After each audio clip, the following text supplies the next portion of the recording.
Star Wars Jedi Survivor has quickly become one of my favorite games I've platinumed in a long time, but as good as it wasn't always perfect. There are a few trophies that gave me a serious headache, so in this video I'm going to give you some tips on how to avoid the same mistakes I made and get that sweet platinum trophy as efficiently as possible while still having a great time. This is where the fun begins. It took me 47 hours to platinum, and I would personally rate it out of 4 out of 10 on the normal difficulty. I'll go over some valuable tips first that can really save you a lot of time before going over some individual trophies. A quick heads up before we get into the first tip, this game is still very poorly optimized. Hopefully by the time you're watching this video, the game will be in a much better shape, but for now, make sure to save at meditation spots as often as possible to avoid crashes and stuttery gameplay, because in the open world there is no autosave. Now then, let's begin. On Kobo, there's a meditation point located on the Harvest Ridge, which consequently also has a trophy for reaching it. But this meditation spot is a great place to travel to when you need to reach high places on Kobo, so get this spot and trophy as quickly as you can to make traveling on Kobo much easier. If you're missing one bounty puck or pyrite shard at the end, which I'll touch on more expansively in a second, you receive one of each when defeating all of the Holo Tactics challenges. And when you're attempting the Holo Tactics, there's a few tricks I recommend. It's really not that difficult, but using the Droideka and roller mines is a great way to cheese through the enemies. I've linked a video guide below that worked for me if you're still having trouble. I'll quickly tell you about this secret pyrite shard though. It's located on the stable and will only appear when you bring a red, yellow, purple or any other funky looking Neko to the stable and making it yours inside of it. Sometimes these can spawn in the fenced off area, and otherwise you can head to the Bygone settlement to find one. After that, rest at the meditation spot in your hideout under the saloon, and when you return, the Neko will have pooped out a shard. For a while at launch, one of the pyrite shards was glitched, which meant that this platinum was actually unobtainable. Now luckily this has been patched, but I actually thought one of my pyrite shards was still glitched. I looked all over the map on different planets, different areas, higher, lower, I couldn't find it anywhere. After scouring online looking for other people that had this similar issue, I finally found it in the forward control tower. This is where my final pyrite shard was, and it wasn't located on the map. So if you're still missing one pyrite shard, definitely check out that spot. You can hold L2 to aim and jump where you want to go. I had no clue this was a thing until 30 hours into the game and trying to complete one of the 4 stairs without this trick. So don't make the same mistake I did. Make sure to scan every enemy you defeat. This is necessary for the trophy Intergalactic Geographic, but also can save you a ton of time having to revisit certain enemies later on. Also, make sure to talk to every NPC you come across. Some will end up joining you in the saloon necessary for the Grab Some Seat trophy, whilst others will provide rumors on where to find or defeat certain objectives. And the last tip before going into some more detailed trophies is to not use a guide when searching for the collectibles. Exploring is truly half the fun in this game, and when you do what I tell you for revealing collectibles in a second, you won't even need a guide and you can have an exciting time looking for new collectibles in unexplored areas. Now let's go over some of those individual, missable, collectible and combat trophies. There is one missable trophy, so let's go over that first.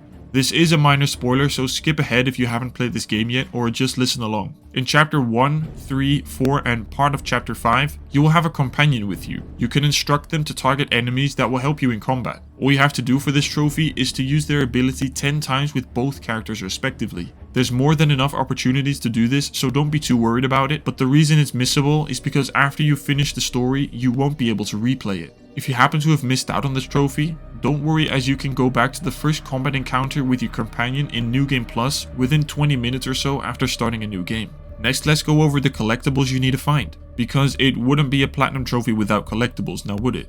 There are a lot of collectibles in this game. We'll be wandering this desert forever. But luckily, you don't need to find all of them. I didn't realize that and spent around 6 hours clearing each area, which obviously wasn't needed. The ones you do need to find are all of the 100 pyrite shards located on Kobo, Novagaran and Coruscant. This is essential to being able to purchase all of Doma's inventory, which is also necessary when going for some other miscellaneous trophies. You'll also need to find at least 10 data discs located on Kobo and the Shattered Moon. This is to get an extra perk slot which can be found on Kobo. One perk slot is then purchasable from Z, whilst the others are scattered around from planets on Kobo and Jeddah in the form of essence. Something you must do when first going to find these collectibles is by making them show up on your map. You can do this when going to Jeddah and completing the Wayfinder tomb. The tomb is located in the center of the open area and requires you to complete 3 puzzles in separate areas. After completing those, you'll get an upgrade that reveals all of the treasures on the map. Next up, we have bounty pucks. This is necessary for the trophy Cage match, and Cage is one of the bounty hunters you'll meet a while into the game and will have you hunting down the bounty hunters. Simply defeat all of the bounty hunters and this will be a very fun little story arc at the end. There are also legendary adversaries you need to find and kill, but whilst exploring each area post game and looking for the collectibles and such, you'll most likely run into all 13 of them naturally. Jedi chambers are also needed to be found and are easily located when talking to Toa. The 13 you need to find are basically puzzle rooms and can be quite a fun challenge.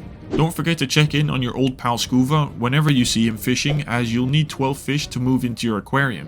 Scuva is only located on Kobo and Jeddah and is relatively easy to find when you're out exploring for collectibles and rumors. One final thing you'll need to collect are the seed pods for a full garden. Luckily you don't need to find all of them and only 10 different types. It doesn't matter how many of which as long as you have 10 different ones, which you should have after spawning the green glowing firefly type thing in plants in various areas.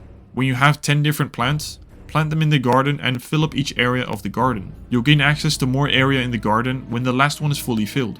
Then when you've planted at least one of each of the 10 different plants and after waiting around 40 minutes, this trophy should be yours. This means you don't need to fill the entire garden, but only the 10 different plants need to be fully grown. Whilst progressing through the story and finding collectibles afterwards, you'll be working on combat trophies continuously. So here are a few of those that could use some tips. Defeat 10 enemies with point blank skill is a very precision time-based trick, which honestly goes for a lot of the combat trophies. To do this, you will first need to unlock the skill in the blaster tree. After that, simply press the triangle button at the last moment before an enemy strikes you and repeat this 10 times. Next, for the attack 20 lifted enemies trophy, this one is a little misleading. The trophy mentions attack, but I personally found it only counting when I was actually killing the enemy.